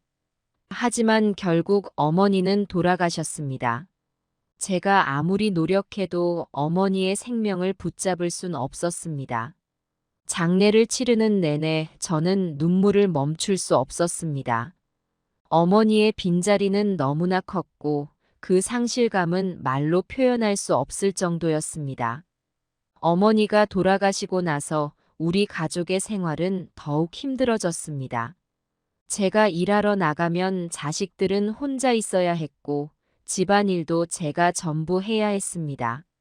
때로는 지치고 힘들어 포기하고 싶을 때도 있었지만 자식들을 위해 버텨야 했습니다. 철수가 중학교 2학년이 되던 해 담임 선생님께서 상담을 요청하셨습니다. 철수가 공부를 잘하지만 가정 형편 때문에 힘들어한다는 것이었습니다. 선생님께서는 철수의 재능을 살리기 위해 특별 지원이 필요하다고 하셨습니다. 그 말씀을 들으며 저는 마음이 무거웠습니다. 자식들에게 충분한 지원을 해주지 못해 미안한 마음과 동시에 어떻게든 방법을 찾아야 한다는 절박함이 몰려왔습니다. 그날 밤 저는 오랜만에 하늘을 올려다보며 눈물을 흘렸습니다. 다행히 학교에서 장학금 지원을 받을 수 있게 되었고, 철수는 더욱 열심히 공부할 수 있게 되었습니다. 민수와 민희도 각자의 재능을 조금씩 발견해 나갔습니다. 민수는 그림 그리기를 좋아했고, 민희는 노래 부르기를 즐겼습니다. 자식들의 재능을 키워주고 싶었지만 현실적으로 어려움이 많았습니다. 미술학원이나 음악학원은 엄두도 낼 수 없었죠. 대신 저는 폐지를 주어 크레파스와 스케치북을 사주었고, 라디오에서 흘러나오는 노래를 함께 불렀습니다. 어느 날 민수가 그린 그림을 학교 선생님께서 칭찬해 주셨다며 좋아하는 모습을 보았습니다. 민희도 학예회에서 노래를 부르게 되었다고 신나하더군요. 그런 모습을 보면서 저는 그래도 이렇게 자라주는구나 하는 안도감과 함께 뿌듯함을 느꼈습니다. 하지만 기쁨도 잠시, 현실은 여전히 녹록지 않았습니다. 자식들이 자랄수록 필요한 것들이 늘어났고, 제가 벌어오는 돈으로는 턱없이 부족했습니다.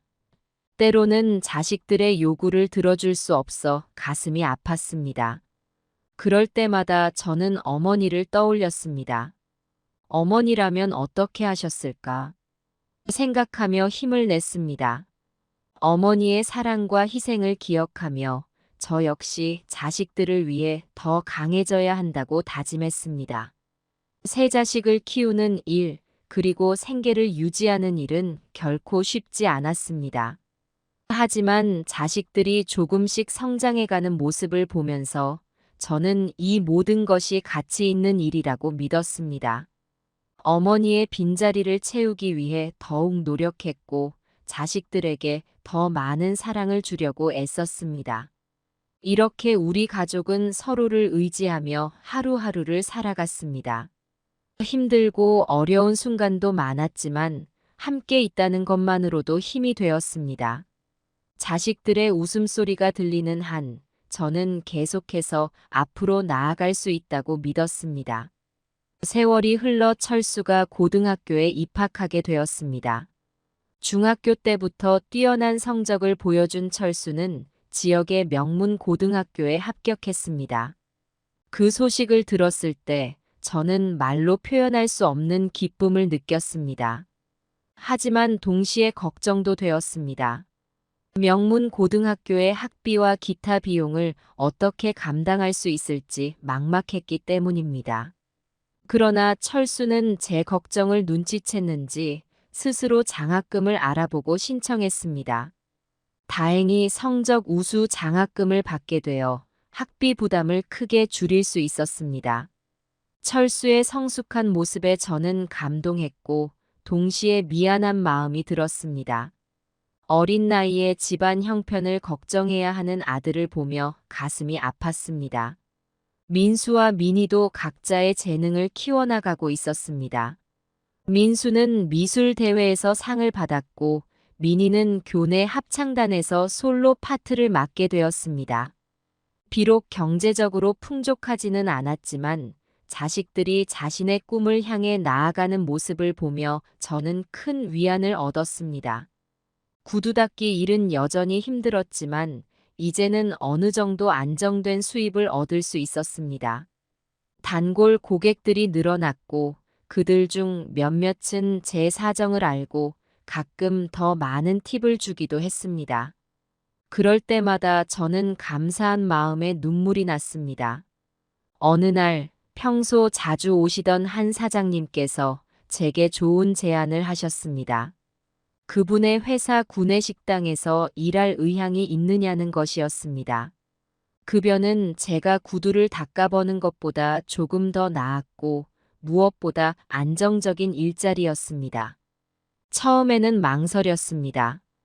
구두 닦기 일을 하며 쌓아온 단골 고객들과 익숙해진 일상을 떠나는 것이 두려웠기 때문입니다. 하지만 자식들의 미래를 생각하며 용기를 내어 그 제안을 받아들였습니다. 새로운 일을 시작하면서 생활에 작지만 의미 있는 변화들이 생겼습니다.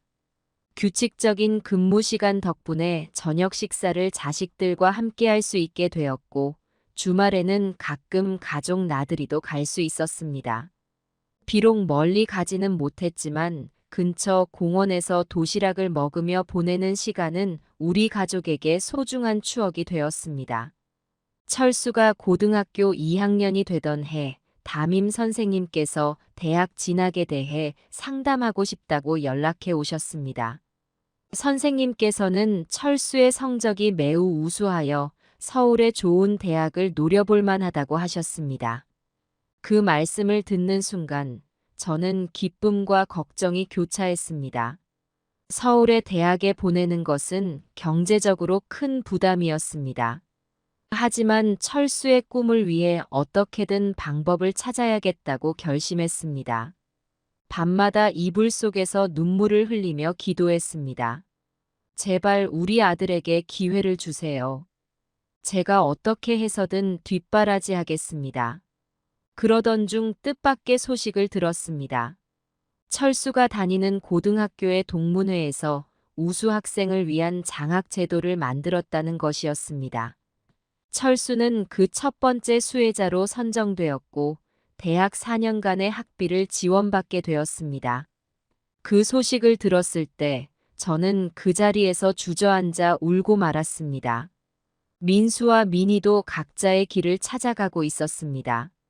민수는 미술 실력을 인정받아 미술대학 진학을 목표로 하게 되었고, 민희는 음악 교사가 되고 싶다며 열심히 공부했습니다. 세 자식 모두가 자신의 꿈을 향해 나아가는 모습을 보며 저는 그동안의 고생이 결코 헛되지 않았음을 느꼈습니다. 여전히 앞으로의 길은 험난했지만 이제는 희망이라는 빛이 우리 가족을 비추고 있었습니다. 그 빛을 따라 우리는 한 걸음 한 걸음 앞으로 나아갔습니다. 때로는 넘어지고 좌절할 때도 있었지만 서로를 의지하며 다시 일어섰습니다. 그리고 그 과정에서 우리는 더욱 강해지고 단단해졌습니다. 이제 저는 확신할 수 있었습니다. 우리 가족은 어떤 어려움이 닥쳐와도 함께 극복해낼 수 있다고. 그리고 그 믿음은 앞으로 다가올 더 큰 도전들을 헤쳐나갈 수 있는 힘이 되어 주었습니다. 첫째 철수, 둘째 민수, 셋째 민희를 키우는 것이 제 인생의 전부였습니다. 남편 없이 혼자 세 자식을 키우는 게 얼마나 힘들었는지 모릅니다. 하지만 자식들이 커가는 모습을 보면 그 모든 고생이 눈 녹듯 사라졌습니다. 철수가 대학에 합격했을 때 저는 며칠 밤을 울었습니다. 기쁨의 눈물이자 안도의 눈물이었죠. 이제 우리 아들이 좋은 대학 나와서 좋은 직장 다니겠구나. 그렇게 생각하니 가슴이 벅차올랐습니다. 민수도 대학에 갔고 민희 역시 간호학과에 진학했습니다. 세 자식 모두 대학에 보내느라 저는 잠도 제대로 못 자고 일했습니다. 몸이 힘들 때면 자식들의 얼굴을 떠올리며 버텼죠. 조금만 더 참자. 자식들이 졸업하고 취직하면 편히 쉴 수 있을 거야. 그렇게 자식들은 대학을 졸업하고 각자의 길을 가기 시작했습니다. 철수는 대기업에 취직했고 민수는 중소기업에 들어갔습니다. 민희는 큰 병원 간호사가 되었죠. 처음에는 모든 게 좋았습니다. 자식들이 번갈아 가며 저를 찾아왔고 용돈도 조금씩 주었습니다. 엄마, 이제 좀 편하게 사세요. 우리가 다 컸잖아요. 그래, 우리 철수 잘 돼가는구나. 엄마 기쁘다. 이런 대화를 나눌 때면 가슴이 뿌듯했습니다. 제 인생의 모든 고생이 이 순간을 위한 것이었다고 생각했죠.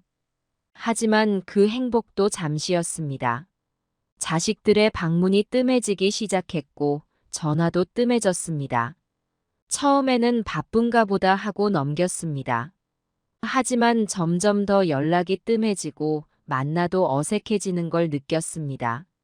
어느 날 철수가 집에 왔을 때의 일입니다. 제가 늘 입던 낡은 옷을 보고 철수가 말했습니다. 엄마, 그 옷 좀 버리세요. 제가 새 옷을 사드릴게요. 아니야, 이 옷 아직 멀쩡해. 엄마는 이 옷이 편해. 에이, 그러지 말고요. 엄마가 그렇게 입고 다니시면 저희가 창피해요. 그 말을 듣는 순간 제 심장이 문드러지는 것 같았습니다. 제가 평생 입어온 옷이 제 아들에게는 부끄러움의 대상이 되어 있었던 겁니다. 그 후로 저는 자식들의 눈치를 보기 시작했습니다. 제 모습이, 제 말투가, 제 행동이 혹시 자식들에게 부끄러움을 주는 건 아닐까 하고 말이죠. 그렇게 조금씩 제 자신을 잃어가고 있었습니다. 민수와 민희도 점점 변해갔습니다. 예전에는 집에 올 때마다 반갑게 인사하고 안아주던 자식들이 이제는 형식적인 인사만 하고 말았습니다. 때로는 제가 건넨 말에 짜증을 내기도 했죠. 엄마, 우리 이제 다 컸어요. 그렇게 자주 연락하지 않으셔도 돼요. 알았다. 엄마가 너무 참견했구나. 이런 대화를 나눌 때마다 제 마음은 조금씩 무너져 내렸습니다. 제가 평생을 바쳐 키운 자식들이 이제는 저를 부담스러워한다는 사실이 너무나 고통스러웠습니다. 경제적인 면에서도 변화가 있었습니다.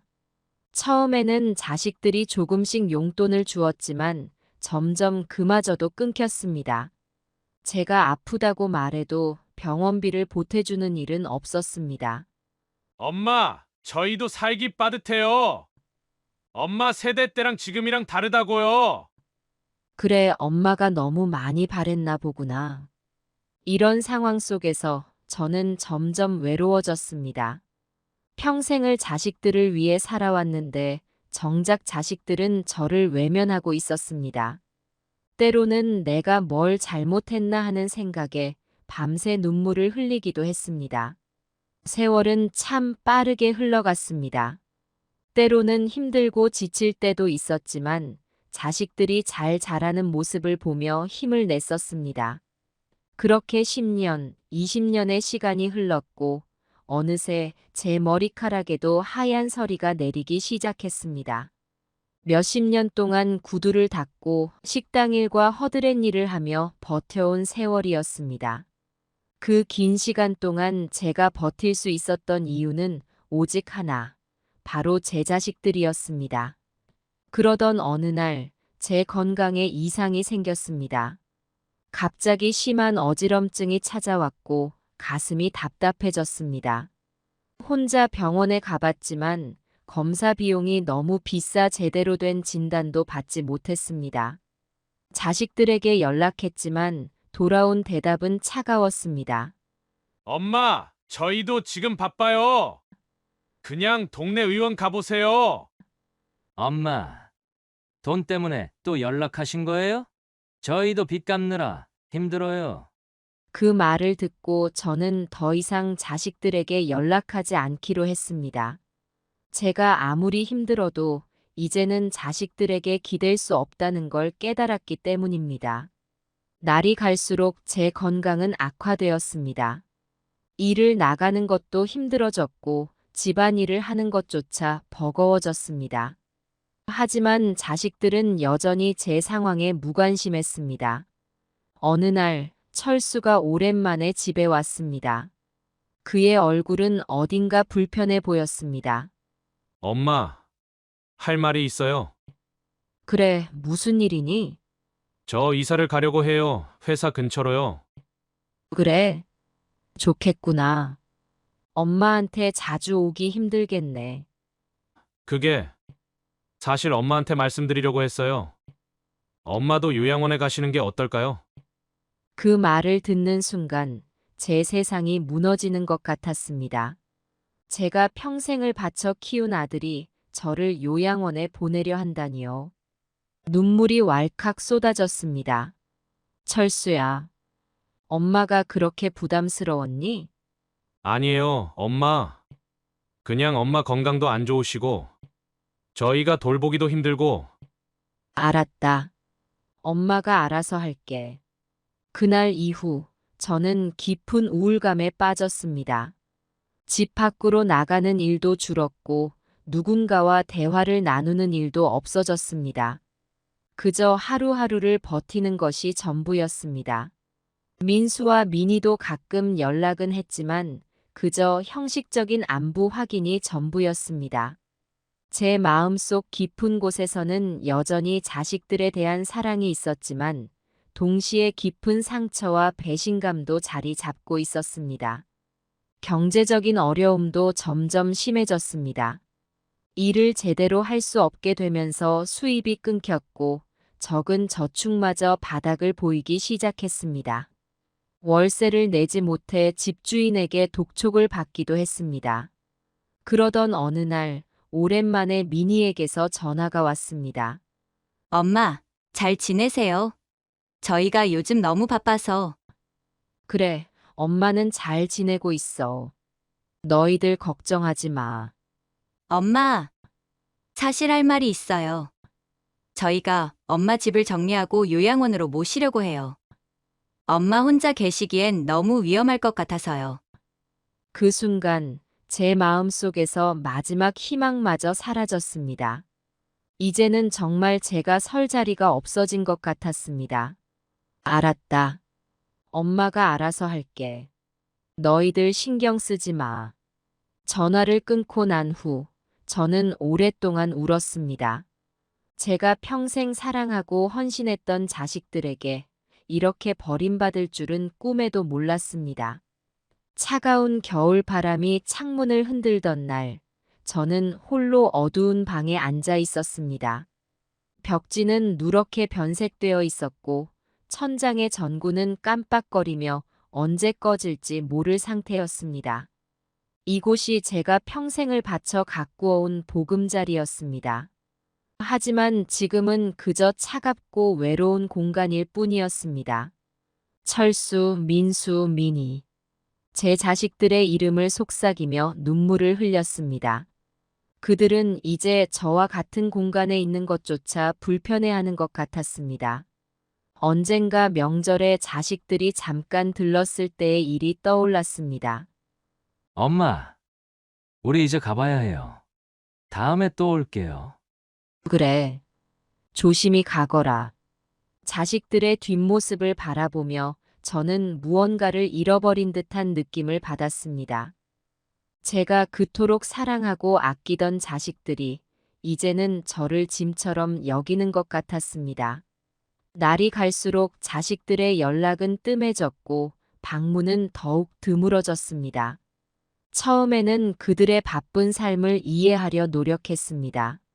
자식들도 살기 바쁘니까 하고 스스로를 위로했죠. 하지만 시간이 지날수록 그 위로는 공허해졌습니다.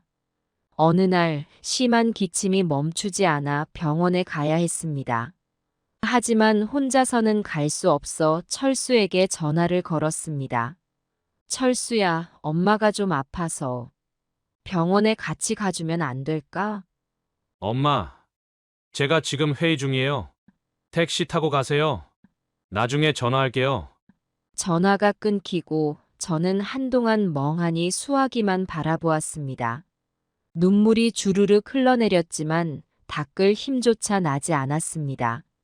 결국 혼자 병원에 가서 진료를 받았습니다. 의사 선생님은 제게 심각한 폐렴 증상이 있다고 했습니다. 입원이 필요하다는 말에 저는 망설였습니다. 입원비를 어떻게 감당할 수 있을지, 누가 저를 돌봐줄 수 있을지. 그 모든 것이 막막했습니다. 병원 복도를 걸어 나오며 문득 옆 병실에서 들려오는 소리가 귀에 들어왔습니다. 어머니, 제가 있을 테니 걱정 마세요. 빨리 나으셔야 해요. 그 따뜻한 목소리를 듣는 순간 제 마음속 깊은 곳에서 무언가가 무너져 내렸습니다. 저도 한때는 그런 사랑을 받았었는데 지금은 왜 이렇게 외톨이가 되어버린 걸까요? 집으로 돌아와 민수에게 전화를 걸었습니다. 병원비 좀 보태달라고 부탁하려 했지만 그의 차가운 목소리에 말문이 막혔습니다. 엄마, 저희도 지금 빚 갚느라 힘들어요. 그리고 엄마 돈 때문에 자주 연락하시는 것 같은데 저희도 사정이 있다고요. 그 말을 듣는 순간 제 가슴 속에서 무언가가 찢어지는 듯한 고통을 느꼈습니다. 제가 평생 바쳐 키운 아들의 입에서 어떻게 그런 말이 나올 수 있을까요? 눈물이 하염없이 흘러내렸지만 더 이상 누구에게도 기댈 수 없다는 것을 깨달았습니다. 날이 갈수록 생활은 더욱 어려워졌습니다. 병원비를 내느라 월세가 밀렸고 공과금도 내지 못해 독촉장이 쌓여갔습니다. 때로는 하루에 한 끼도 제대로 먹지 못하는 날도 있었습니다. 그럴 때면 문득 과거가 떠올랐습니다. 제가 자식들을 위해 끼니를 거르며 일했던 그 시절. 하지만 지금은 그 자식들조차 저를 외면하고 있었습니다. 밤마다 기침이 심해져 잠을 이루지 못했습니다. 옆집 아주머니가 가끔 들러 약을 사다 주셨지만 그것만으로는 턱없이 부족했습니다. 하루하루가 고통의 연속이었습니다. 어느 날 미니에게서 문자가 왔습니다. 엄마, 요양원 알아봤어요. 다음 주에 가서 상담받아 보는 게 어떨까요? 그 문자를 읽는 순간 저는 모든 것을 포기하고 싶었습니다. 제가 그토록 사랑하고 키운 자식들이 이제는 저를 버리려 하고 있다는 사실에 가슴이 찢어지는 듯 했습니다.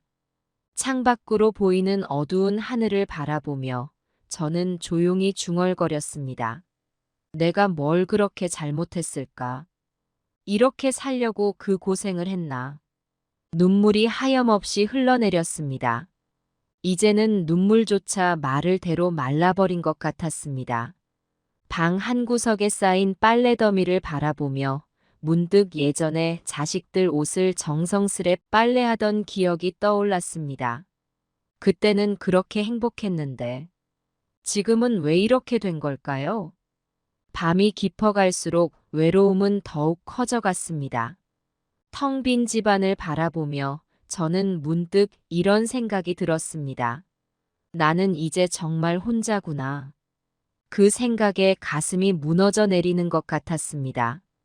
다음 날 아침 겨우 힘을 내어 일어났지만 현기증이 심해 다시 쓰러졌습니다. 바닥에 누운 채로 천장만 바라보며 저는 처음으로 정말 죽고 싶다는 생각을 했습니다. 이렇게 버려진 채로 아무도 찾지 않는 이곳에서 그렇게 조용히 사라지고 싶었습니다. 하지만 그때 문득 옛 사진첩이 눈에 들어왔습니다.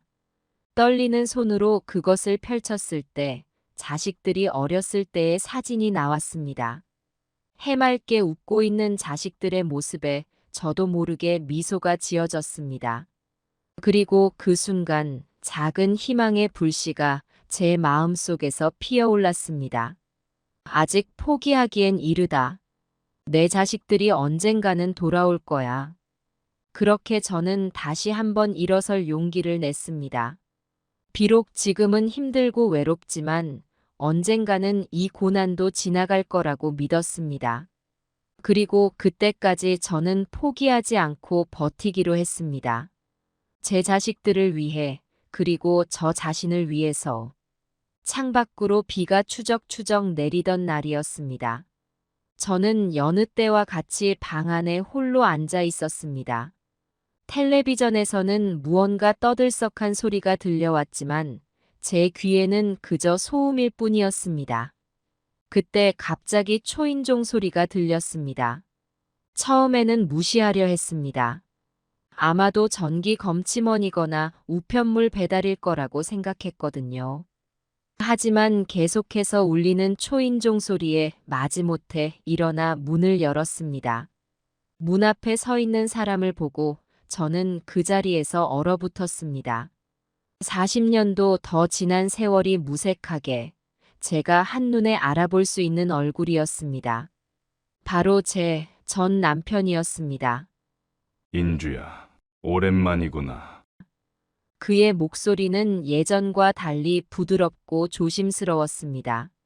한때 저를 두들겨 팼던 그 손으로 머리를 극적이며 그는 어색하게 서 있었습니다.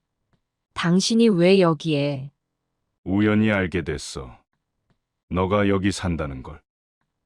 저는 그를 방 안으로 들였습니다. 왜 그랬는지 모르겠습니다. 어쩌면 너무나 외로워서 누군가와 대화를 나누고 싶었던 것일지도 모릅니다. 그는 방 안을 둘러보더니 한숨을 쉬었습니다. 많이 힘들어 보이는구나. 그 말에 저도 모르게 눈물이 흘렀습니다.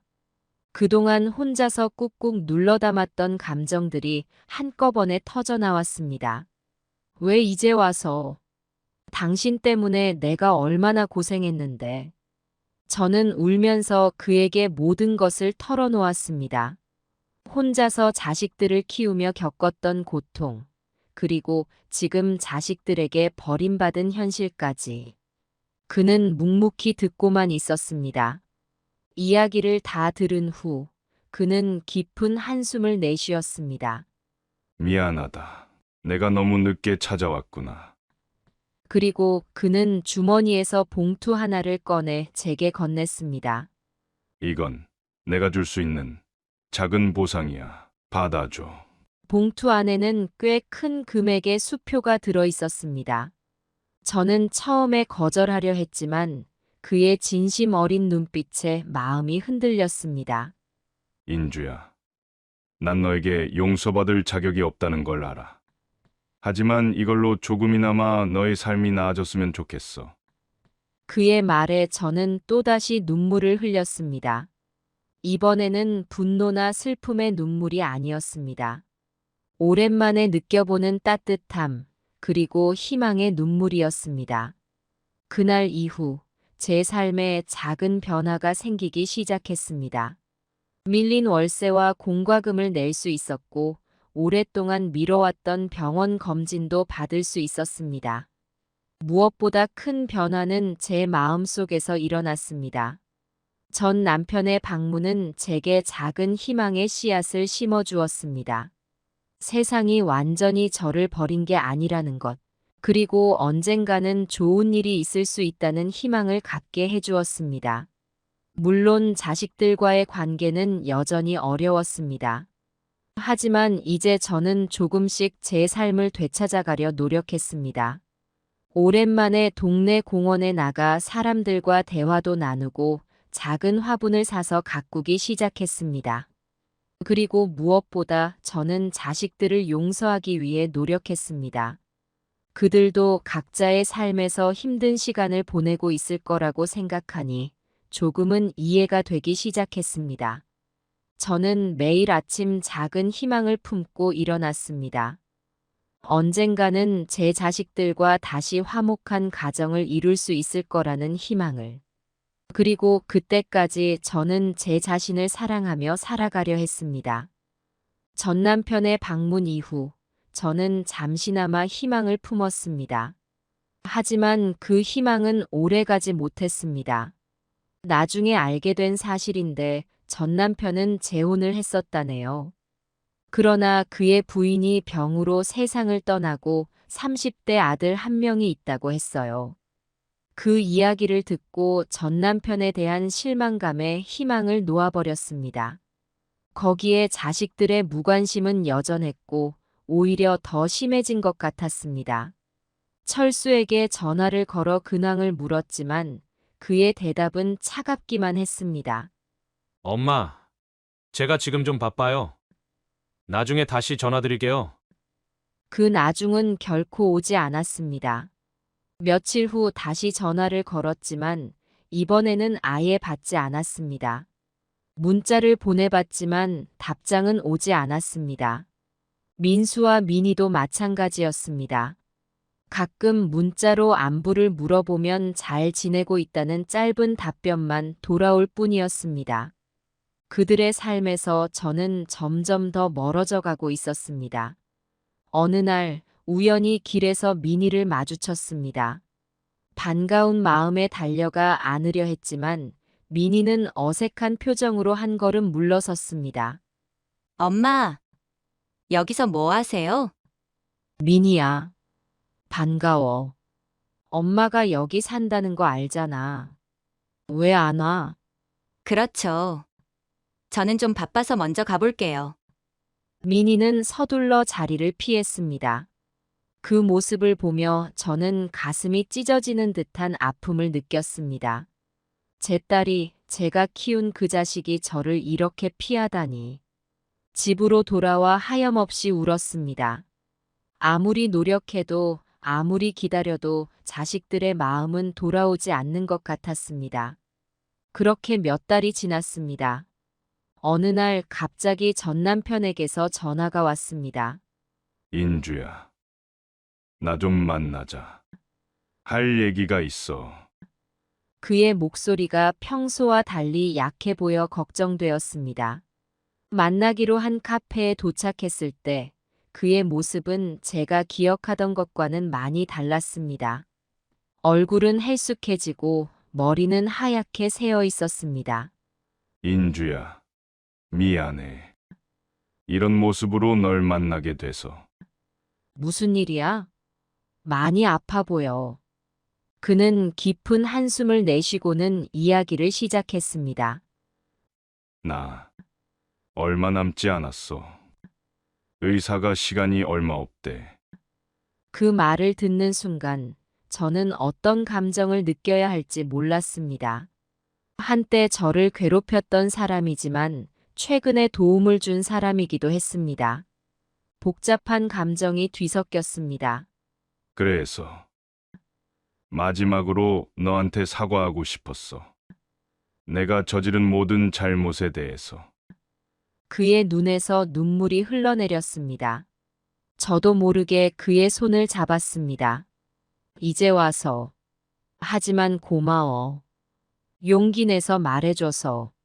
그날 이후로 저는 종종 그를 병원에 찾아갔습니다. 서로의 지난 세월을 이야기하며 때로는 웃고 때로는 울었습니다. 그리고 한 달 후 그는 조용히 세상을 떠났습니다. 장례식장에는 저와 그의 아들 단 둘뿐이었습니다. 제 자식들에게 연락했지만 아무도 오지 않았습니다. 엄마, 죄송해요. 지금 해외 출장 중이라. 저도 중요한 회의가 있어서. 엄마, 전 그 사람 얼굴도 모르는데 어떻게 가요? 그들의 변명을 들으며 저는 또다시 무력감에 빠졌습니다. 전 남편의 죽음으로 다시 한번 세상에 혼자 남겨진 것 같았습니다. 장례를 마치고 집으로 돌아오는 길, 갑자기 온몸에 힘이 빠졌습니다. 길가에 쓰러져 있는 저를 누군가가 발견해 병원으로 데려갔습니다. 의사는 제게 심각한 영양실조와 우울증 증세가 있다고 했습니다. 병원 침대에 누워 천장을 바라보며 저는 제 인생을 되돌아보았습니다. 자식들을 위해 모든 것을 바쳤던 시간들, 그리고 지금은 그 자식들에게 버림받은 현실. 눈물이 멈추지 않았습니다. 간호사가 와서 물었습니다. 보호자분께 연락드릴까요? 저는 고개를 저었습니다. 이제 더 이상 제게는 보호자가 없었습니다. 자식들은 이미 저를 버렸고 유일하게 관심을 가져주던 전 남편마저 세상을 떠났습니다. 병원에서 퇴원한 후 저는 더욱 깊은 우울감에 빠졌습니다. 집 안에서 나오지 않고 하루 종일 텔레비전만 바라보며 시간을 보냈습니다. 가끔 옆집 아주머니가 들러 음식을 갖다 주셨지만 그마저도 거의 먹지 않았습니다. 어느 날 우편함에서 편지 한 통을 발견했습니다. 떨리는 손으로 편지를 열어보니 그것은 전 남편이 남긴 유언장이었습니다. 그는 자신의 모든 재산을 제게 남겼다고 했습니다. 인주야, 이것이 내가 너에게 줄 수 있는 마지막 보상이야. 부디 행복하게 살아주길 바란다. 그의 마지막 말에 저는 또다시 눈물을 흘렸습니다. 하지만 이번에는 그 눈물 속에 작은 희망이 섞여 있었습니다. 어쩌면 이것이 새로운 시작이 될 수 있을지도 모른다는 생각이 들었습니다. 하지만 그 희망도 잠시, 현실은 여전히 냉혹했습니다. 자식들은 여전히 연락하지 않았고 저는 여전히 외롭고 고독한 나날을 보내고 있었습니다. 전 남편이 남긴 재산으로 경제적인 어려움은 해결되었지만 마음의 상처는 쉽게 아물지 않았습니다. 어느 흐린 가을 날이었습니다. 창밖으로 낙엽이 흩날리는 것을 멍하니 바라보고 있을 때 초인종 소리가 들렸습니다. 처음에는 무시하려 했지만 계속되는 초인종 소리에 마지못해 일어났습니다. 문을 열자 익숙한 얼굴이 보였습니다. 전 남편의 장례식장에서 만났던 그의 아들 민호였습니다. 안녕하세요, 아주머니.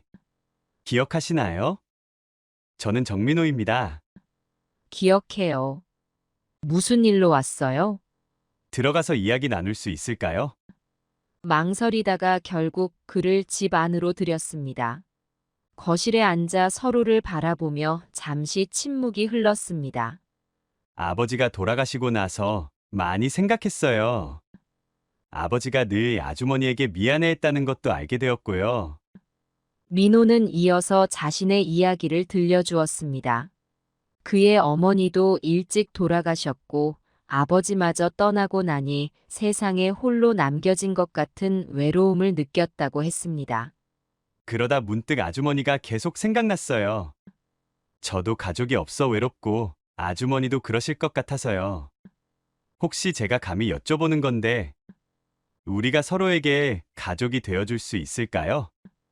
그의 제안에 저는 복잡한 감정이 밀려왔습니다.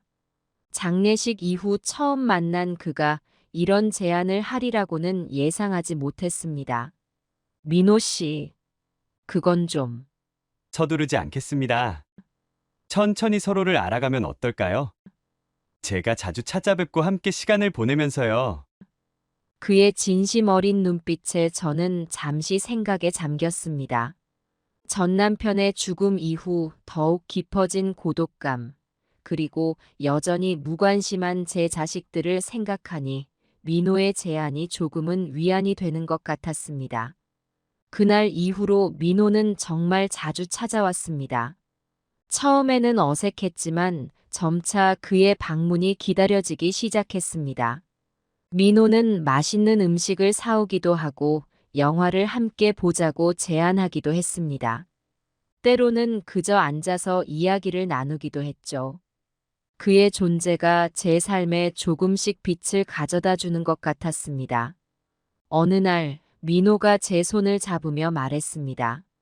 어머니, 제가 그렇게 불러도 될까요? 그 순간 저는 눈물이 왈칵 쏟아졌습니다. 오랜만에 누군가에게 어머니라고 불리는 것이 이렇게 감동적일 줄 몰랐습니다. 그렇게 불러도 좋아. 그날 이후로 우리의 관계는 더욱 가까워졌습니다. 민호는 정말 아들처럼 저를 챙겼고 저 또한 그를 진심으로 아들로 대하기 시작했습니다. 민호 덕분에 저는 다시 삶의 의미를 찾아갔습니다. 함께 산책을 가기도 하고 요리를 배우기도 했습니다. 그는 제게 스마트폰 사용법도 가르쳐 주었고 덕분에 세상과 소통하는 법을 다시 배웠습니다. 어느 날 민호가 제안했습니다. 어머니, 우리 여행 한번 다녀오는 게 어떨까요? 처음에는 망설였지만 결국 동의했습니다. 우리는 제주도로 3박 4일 여행을 떠났습니다. 푸른 바다를 보며 오름을 오르며 저는 오랜만에 행복을 느꼈습니다.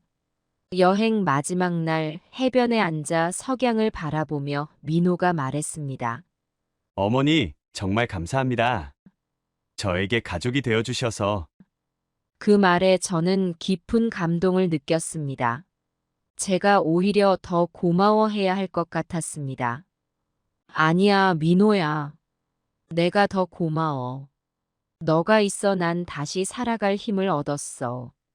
집으로 돌아온 후 저는 오랜만에 용기를 내어 철수, 민수, 민희에게 연락을 했습니다. 그들의 반응은 여전히 차가웠지만 이제는 그것에 상처받지 않았습니다. 제게는 이제 민호라는 새로운 아들이 있었으니까요. 시간이 흐르면서 제 삶은 점점 더 풍요로워졌습니다. 민호의 소개로 노인복지센터에서 봉사활동을 시작했고 그곳에서 새로운 친구들도 사귀었습니다. 어느 날 봉사활동 중에 만난 할머니께서 제게 물으셨습니다. 인조 씨 요즘 얼굴이 참 밝아 보이네. 무슨 좋은 일 있어? 저는 미소를 지으며 대답했습니다. 네, 제 인생에 햇살이 다시 찾아왔어요. 그 순간 저는 깨달았습니다. 인생은 정말 예측할 수 없는 것이라고. 가장 어둡고 절망적이었던 순간에 예기치 못한 선물처럼 민호가 제 삶에 들어왔고 그로 인해 제 인생은 완전히 달라졌습니다. 이제 저는 매일 아침 기대감을 안고 눈을 뜹니다. 오늘은 또 어떤 행복이 기다리고 있을까 하고 말이죠. 비록 제가 낳은 자식들과의 관계는 여전히 회복되지 않았지만 더 이상 그것에 연연하지 않습니다. 제 곁에는 이제 민호라는 든든한 아들이 있고 새로 사귄 친구들이 있고 봉사활동을 통해 만난 소중한 인연들이 있습니다. 그리고 무엇보다 다시 찾은 삶의 의미와 희망이 있습니다. 인생의 황혼기에 접어들어 새로운 봄을 맞이하게 될 줄은 몰랐습니다. 하지만 이제 저는 믿습니다. 어떤 상황에서도 희망은 있다는 것을, 그리고 행복은 예상치 못한 곳에서 찾아올 수 있다는 것을 말이죠. 오늘도 저는 감사한 마음으로 하루를 시작합니다. 이 모든 것이 꿈은 아닐까 싶을 정도로 행복합니다. 그리고 이 행복을 많은 사람들과 나누고 싶습니다. 여러분, 절대 희망을 잃지 마세요. 당신의 인생에도 반드시 봄날이 찾아올 것입니다.